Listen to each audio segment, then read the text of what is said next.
लेकिन ऐसा अनुग्रह कर कि तेरे बच्चों को इस समय सबसे अधिक जिस चीज़ की आवश्यकता है उसके लिए मेरी अगुवाई कर। और मैंने जब टॉपिक मिला, परमेश्वर ने मुझे उसकी परिभाषा दिया, तो विश्वास की परिभाषा ये, विश्वास हिंदी में लिखते हैं वाला इच मात्रा वी और श्वास, अलग अलग करेंगे, वी एंड श्वास, विश्वास। तो वी का अर्थ है कि विश्व विधाता, हम गाते हैं ना, तू ही दाता विश्व विधाता, मतलब जिसने पृथ्वी की रचना की, वो वी से आता है, विश्व विधाता। और श्वास, श्वास किस चीज को दर्शाता है? जीवन। जीवन। श्वास किस चीज को दर्शाता है? मेरी पब्लिक बहुत ही स्मार्ट है। श्वास किस चीज को दर्शाता है? जीवन को। विश्व विधाता वी से और श्वास दर्शाता है जीवन को। तो हमारे आध्यात्मिक जीवन में यदि हमारे जीवन में विश्वास है तो हम क्या है? जीवित है। और अगर विश्वास नहीं है तो हम किस दशा में हैं? मरी हुई दशा में। तो ये हो गई विश्वास की परिभाषा। और परमेश्वर ने सबसे पहला जब उत्पत्ति में हम पढ़ते हैं कि परमेश्वर ने जब अपना आत्मा, परमेश्वर का आत्मा जब पृथ्वी पर मंडरा रहा था, तो पृथ्वी कैसी थी? बेडोल और सुनसान पड़ी। अब बेडोल और सुनसान मतलब ना उसको कोई आकार है, और सुनसान मतलब अभी कुछ है ही नहीं वहाँ पे, वो मरी हुई दशा में है, ठीक है।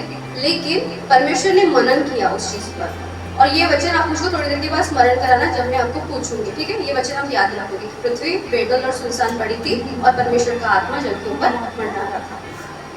अब मेरे साथ निकालेंगे इब्रानियों की पुस्तक 11 अध्याय का 6 पद।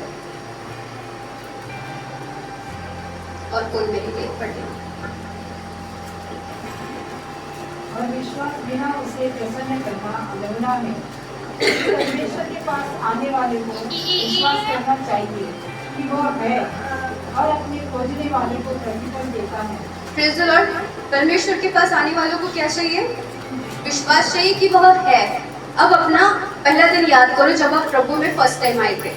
आपको जिसने भी सुसमाचार सुनाया होगा उसने आपको क्या कहा? कि बस तू विश्वास कर, कि बस आप विश्वास कीजिए, आपके लिए हो जाएगा। तो हमारे आध्यात्मिक जीवन की शुरुआत ही विश्वास है, और विश्वास के बिना परमेश्वर को प्रसन्न हम कर ही नहीं सकते। हमारे लिए विश्वास करना ये बहुत जरूरी है कि परमेश्वर है। और परमेश्वर का वचन क्या कहता है? कि धन्य है वे जिन्होंने बिना देखे मुझ पर विश्वास किया।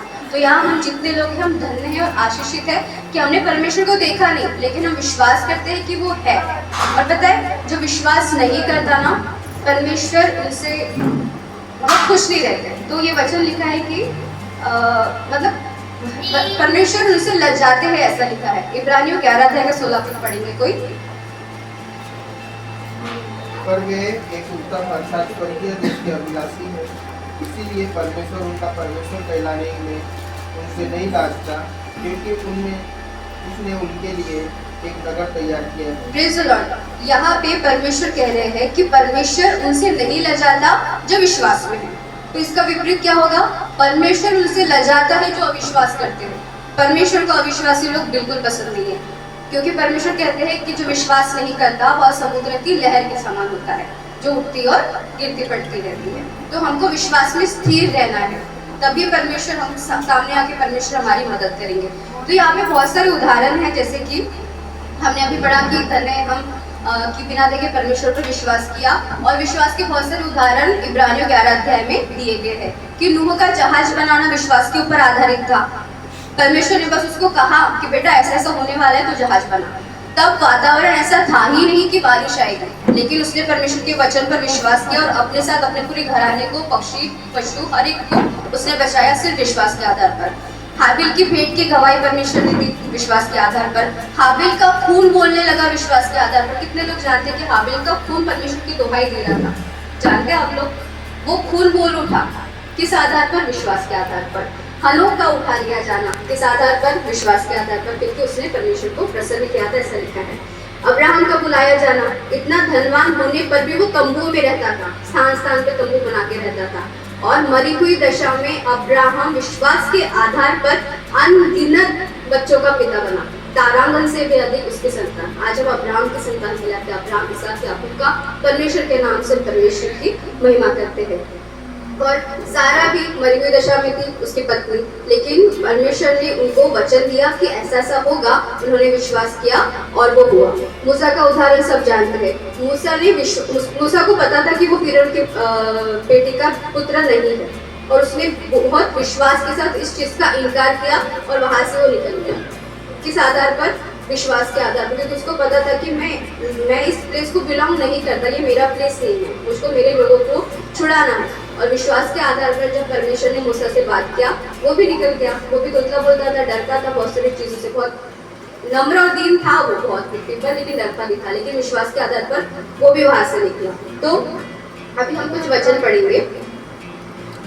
देखो यहाँ पे लिखा है कि विश्वासी से मूसा के माता पिता ने उसको उत्पन्न किया और उस पर उत्पन्न होने के बाद 3 महीने तक छिपा रखा, क्योंकि उन्होंने देखा कि बालक सुंदर है और वे राजा की आज्ञा से न डरे।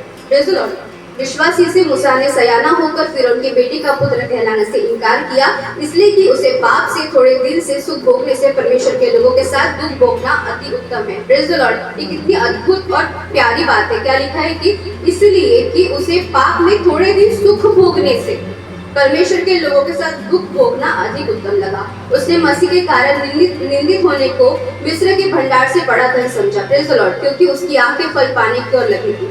विश्वासी से राजा के क्रोध से डरकर उसने मिस्र को छोड़ दिया, क्योंकि अनदेखे को मानो देखता हुआ ढूंढ रहा। आप एकदम ध्यान से सुने, ठीक है। विश्वासी से उसने फसा और लू छिड़काने की विधि मानी कि पहलौठों का नाश करने वाले इस्राएलियों पर हाथ न डाले। विश्वासी से लाल समुद्र के पार ऐसे उतर आए जैसे सूखी भूमि पर से, और जब मिस्रियों ने वैसा ही करना चाहा तो सब डूब मरे। Praise the Lord. विश्वासी से यरीहो की शहर बना, जब से वे 7 दिन तक उसका चक्कर लगा चुके तो वह गिर पड़ी। विश्वासी से राहाब वेश्या आज्ञा न मानने वालों के साथ नष्ट नहीं हुई, इसलिए कि उसने भेदियों को कुशल से रखा, और राहाब प्रभु यीशु मसीह के वंशज में गिनी गई। कितनी बड़ी बात है कि वेश्या प्रभु यीशु मसीह के वंशज में गिनी गई सिर्फ विश्वास के कारण। और अब जैसे मैं पढ़ते पढ़ते थक गई, वैसे ही लेखक भी कह रहा है कि अब और क्या करूं, क्योंकि समय नहीं रहा कि गिदोन का, बाराक का, शिमशोन का, इफ्तिया का, दाऊद का, शमूएल का और अनगिनत भविष्यवक्ताओं का उदाहरण दूं। ये तो हुई बाइबल की बात है। अब सब मेरे ऊपर ध्यान देंगे। हम पढ़ते पढ़ते थक गए। पूरी बाइबल में बहुत सारे विश्वास के उदाहरण हैं। लेखक में लिखते लिखते थक गया, क्योंकि उसके पास भी वक्त नहीं है। अब हम आते हैं अपनी सिचुएशन की ओर, ठीक है। अभी हम एक एक्सपेरिमेंट करेंगे। आप अपने आप को जांचिए। आज अभी इसी वक्त अपने विश्वास को आप जांचिए कि वो 100% है या 50-50% है। तो 100% वाले हाथ उठाएंगे। सिर्फ एक। वैशाली दीदी का विश्वास 2, 3, 4, 5, 6, 7, 8, 9, 10। ठीक है, जितने यहाँ पे उपस्थित है सबका विश्वास है 100%। ठीक है, 50-50 वाला यहाँ पे कोई नहीं। तो अभी मैं जो आपको इंस्ट्रक्शन दे रही हूँ वो आपको फॉलो करना पड़ेगा। अभी मैं इस स्थान पे हूँ तो थोड़ा रिस्पेक्ट के साथ फॉलो करना पड़ेगा, ठीक है।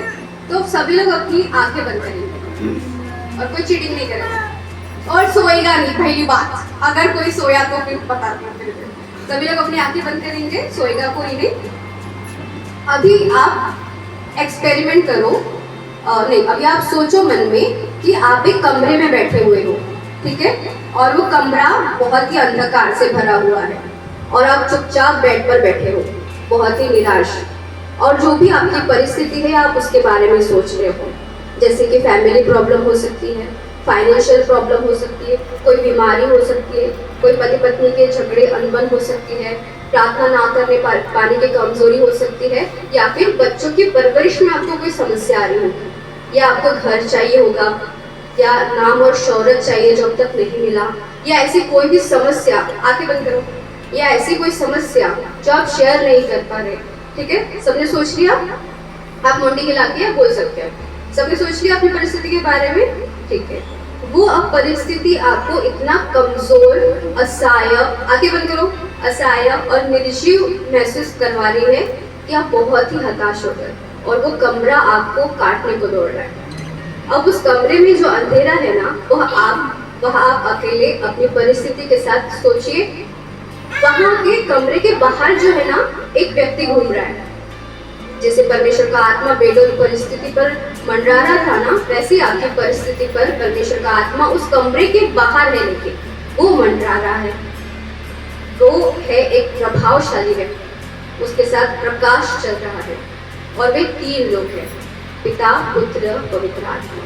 Praise the Lord. अब परमेश्वर जो प्रभु यीशु मसीह के रूप में देहधारी हुआ, वो वहाँ बाहर है और उन्होंने उस परिस्थिति से भरे हुए कमरे को जो बंद है उसके अंदर प्रवेश किया।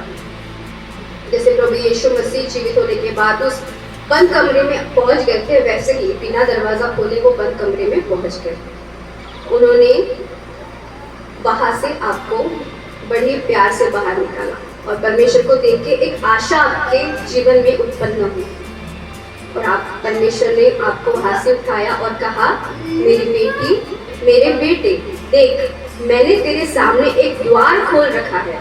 परमेश्वर ने वो द्वार जो बंद था उसे खोला और आप प्रभु के साथ उस द्वार में प्रवेश कर रहे बाहर की ओर। Praise the Lord. और जैसे ही आप बाहर जा रहे हैं और आप देख रहे हैं कि आपकी आशीष बाहर रखी हुई है एक दूसरे कमरे में, एक दूसरे द्वार में, प्रभु फिर आपसे कह रहे हैं, देख मैंने तेरे सामने एक द्वार खोल रखा है जिसे कोई बंद नहीं कर सकता। और परमेश्वर ने उस द्वार को जहां आपकी परिस्थिति है उसे लॉक किया और उस चाबी को कहीं दूर समुद्र में डाल के फेंक दिया। अब परमेश्वर ने उस द्वार से जो परमेश्वर का है वहां से आपको प्रवेश किया और वहां इमेजिन करो कि बहुत सुंदर हरियाली है, बहुत प्रकाश है, फूल खिले हुए हैं और बस आनंद ही आनंद है। अच्छे से इमेजिन करो और वहां जाकर आप ऐसा महसूस कर रहे हो कि बस ये मेरी आशीष है जो अब मुझे मिल चुकी है। आप बहुत ही आनंद है, एक अच्छे बच्चे की नाई उछल के कूद के आप अपनी उस परिस्थिति के लिए परमेश्वर का जो जा चुकी है धन्यवाद कर रहे हैं। वो वहाँ पे जो द्वार खुला है, जो नया प्लेस आपको मिला है जैसे कि अदन की वाटिका, वहाँ पे आपकी फैमिली खुशहाली आपको मिल रही है, आपको वहाँ पे फाइनेंशियल ब्लेसिंग मिल रही है, पति पत्नी आनंद से बात कर रहे हैं, अपनी पुरानी परिस्थिति पर मिलकर हंस रहे हैं, बच्चे अच्छे पद में हैं, बहुत सुंदर घर से परमेश्वर ने आपको आशीषित किया, बहुत ही बड़ा और आशीषित घर परमेश्वर ने आपको दिया, एक उत्तम लाइफ पार्टनर प्रभु यीशु ने आपको दिया, आपको प्रभु ने चंगाई दिया है। प्रार्थना में जो आप बहुत कमजोर थे, आप प्रार्थना में बहुत आगे हैं, बाइबल अध्ययन में आगे हैं, आप दानों वरदानों से चमक रहे हैं, आप स्टेज पर खड़े हैं, परमेश्वर की महिमा कर रहे हैं, शौहरत, नाम, सब कुछ आपको मिल गया है। परमेश्वर कह रहे बेटा अब पुरानी बातें बीत गई, देखो मैंने सब कुछ नया कर दिया। अब आप सिर्फ धन्यवाद करें, अब आप आंखें बंद ही रखें और बस धन्यवाद करें, मुंह को खोलकर धन्यवाद करें, सभी लोग धन्यवाद करें। प्रभु धन्यवाद, सेनाओं के हवा परमेश्वर पिता आपका धन्यवाद करते हैं, हमारी परिस्थिति बदलने के लिए धन्यवाद करते हैं पिता। यदि याकूब भेड़ के गर्भों को बदल सकता है तो हम भी अपनी परिस्थिति को इस चित्त के माध्यम से जो परमेश्वर ने हमें दिया है हम बदल सकते हैं। Praise the Lord. हम प्रभु का धन्यवाद करें। यदि अब्राहम मरी हुई दशा में अनगिनत दारों की नई संतान पैदा कर सकता है तो हम भी अपनी परिस्थिति को बदल सकते हैं। क्या यीशु में हमारे लिए कोई काम कठिन है? नहीं है। पवित्र आत्मा की सहायता से हम सब कुछ कर सकते हैं। परमेश्वर को धन्यवाद करें। सभी लोग अपने स्थान में खड़े हो जाए, आंखें बंद रखें, प्रभु का धन्यवाद करें। सभी लोग खड़े हो जाएंगे, बस प्रभु का धन्यवाद करें। Thank you Jesus, thank you master, thank you holy spirit. प्रभु धन्यवाद, प्रभु धन्यवाद, आपने हमारी परिस्थिति को बदला, आपने हमें नया कर दिया पिता। पुरानी बातें बीत गई, देखो सब कुछ नया हो गया। प्रभु धन्यवाद करते हैं राजा। ग्लोरी शिखंदरा पापा पापा रखिंदिरी ब्योरी बारा रिखंदरा कोरी। प्रभु आपने सब कुछ नया कर दिया है। तालियां बजाए परमेश्वर की महिमा के लिए। हालेलुया। सभी लोग अपनी आंखें खोलें और अपने स्थान में बैठ जाए और परमेश्वर का धन्यवाद करें। क्या आपने अपनी ब्लेसिंग रिसीव की? सभी लोग आंखें खोलें। अब कोई भी अपनी पिछली परिस्थिति के बारे में नहीं सोचेगा।